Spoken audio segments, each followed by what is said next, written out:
肯德基也可以给你整出来，但是结果却事与愿违。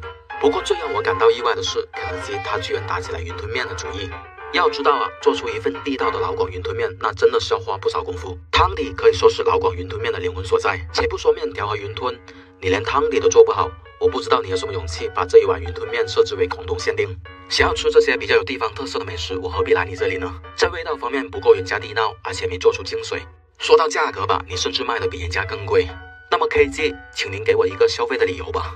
俗话说360行，行行出状元。在自己擅长的领域专心研发，深耕细作不好吗？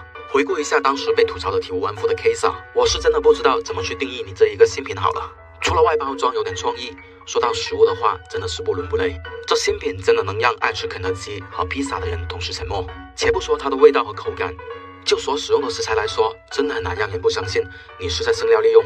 虽然没有直接的证据，不过真的有99%的可能。披萨的饼底和老北京的卷皮真的非常相似，我想就连你的兄弟品牌必胜客也不敢承认这是披萨吧，也难怪连你自己都将它命名为 Ksa。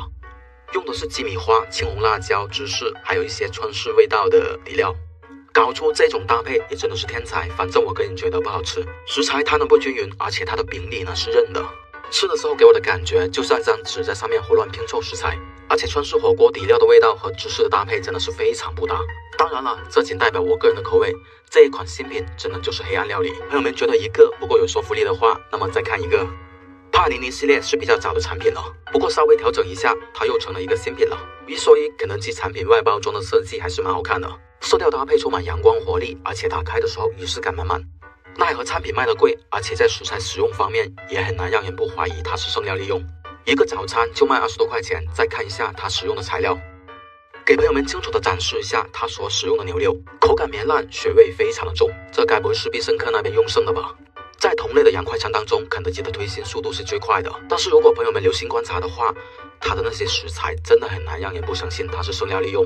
例如之前这个熏鸡新品，不就是平时奥尔良风味的鸡腿肉搞多一些熏烤的味道，以后就成了新品了。且实话说，吃的时候感觉特别不新鲜，口感绵烂，颜料厚重，这么搞一下，再配一点生菜，它这一个套餐可以卖到30多块钱。在2023年，可能肯德基研发部的人对辣情有独钟，我估计啊，大概率很有可能都是四川那边的人。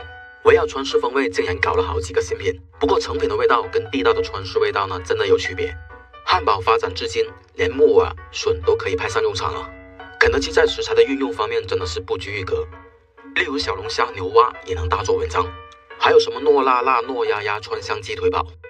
不过你打开里面的食材一看，你就会有发现了，又是会用到笋和木耳，另外加了鸭肉和早餐饭团的糯米，而新品用的包装纸还是老北京了，在原来的基础上加了点糯米和鸭肉，又成了一个新品了。朋友们呢，我就想问你们，肯德基到底有没有生料利用呢？